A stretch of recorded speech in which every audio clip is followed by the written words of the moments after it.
Ωραία, ξεκινάμε. Αυτό λοιπόν που θα πρέπει να ξέρουμε όλοι μας, ότι ζούμε σε ένα περιβάλλον πρέπει να το κρατάμε καθαρό, έτσι. Έτσι δεν είναι? Δηλαδή, να μην έχουμε τα σκουπίδια μας, να μην τα αφήνουμε οπουδήποτε.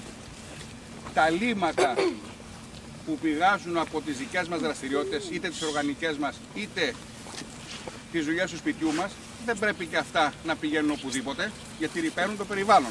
Ξέρετε τι θα πει ρυπαίνω το περιβάλλον, έτσι? Ναι. Σημαίνει το καταστρέφω το περιβάλλον και δεν μπορώ να το ξαναχρησιμοποιήσω. Γιατί εμείς το χρησιμοποιούμε το περιβάλλον και πρέπει να το χρησιμοποιούμε σωστά. Ένας λοιπόν τρόπος για να γίνει σωστά αυτή η δουλειά είναι τα λίμματα τα οποία έρχονται από τη δουλειά που κάνουμε στο σπίτι, πλύσιμο των πιάτων, πλύσιμο των ρούχων, δικό μας καλοπισμό, αλλά και τα οργανικά κατάλοιπα από την τροφή μας. Ωραία.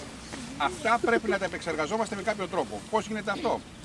Έρχονται λοιπόν αυτά με κάποιους σωλήνες, τους λοιπόν και κεντρικούς συλλεκτήρους ογούς, όπως λέμε, από όλη την πόλη, αλλά και με βιτή από κάποια χωριά, δημοτικά διαμερίσματα και εναποτίθεται εδώ, σε αυτό το χώρο.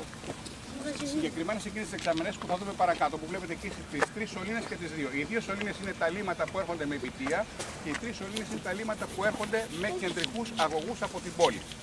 Τι γίνεται λοιπόν?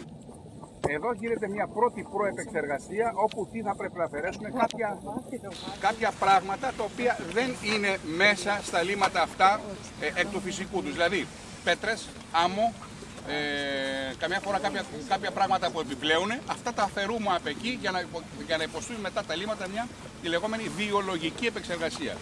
Γιατί τη λέμε βιολογική επεξεργασία? Τη λέμε βιολογική επεξεργασία, δεν έχει τίποτα χημικό που να βάλουμε μέσα, όλα είναι φυσικά. Η επεξεργασία που γίνεται είναι φυσική. Δεν έχει κάτι πρόσθετο που να βάζουμε μέσα. Όλη η διαδικασία είναι με φυσικό τρόπο.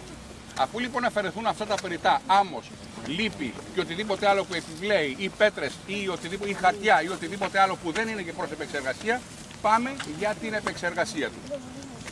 Δεν θα πρότεινα να ανέβουμε εκεί πάνω εκεί. Εκεί είναι η προεπεξεργασία λεγόμενη, όπου αφαιρούνται αυτά τα πράγματα, γιατί έχει κάποιες λίγο βαριές μυρωδιές.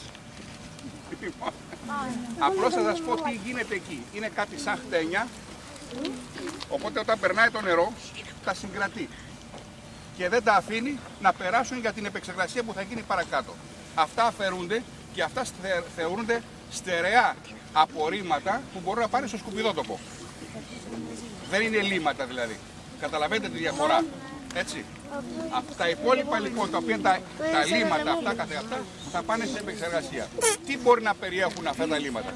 Περιέχουν μια πολύ καλή τροφή για μικροοργανισμούς. Δηλαδή οι μικροοργανισμοί μπορούν να καταναλώσουν αυτή τη τροφή. Άρα τι κάνουμε εμείς? Βάζουμε μικροοργανισμούς να καταναλώσουν αυτό το οργανικό φορτίο, όπως το λέμε, που υπάρχει. Τι μπορεί να είναι αυτό? Σκεφτείτε. Στο πλύσιμο των πιάτων, τα απομεινάρια του φαγητού. Έτσι. Οι κενώσεις του ανθρώπου έχουν επίσης τέτοιο είδος οργανικού φορτίου μέσα. Το πλύσιμο των ρούχων έχει τέτοιο είδος οργανικού φορτίου μέσα. Αυτό λοιπόν είναι ένας καλός τρόπος, είναι να βάλουμε μικροοργανισμούς να το φάνε. Αυτό λοιπόν γίνεται στην πρώτη φάση που λέγεται η αερόβια επεξεργασία. Γιατί τη λέμε αερόβια? Οι μικροοργανισμοί αυτοί θέλουν αέρα για να αναπτυχθούν. Τους δίνουν λοιπόν αέρα, αναπτύσσονται οι μικροοργανισμοί, αυτοί όμως θέλουν να φάνε, βρίσκουν τροφή στο οργανικό φορτίο αυτό, το τρώνε και έτσι εξουδετερώνουν το οργανικό φορτίο που υπάρχει μέσα στα λίμματα.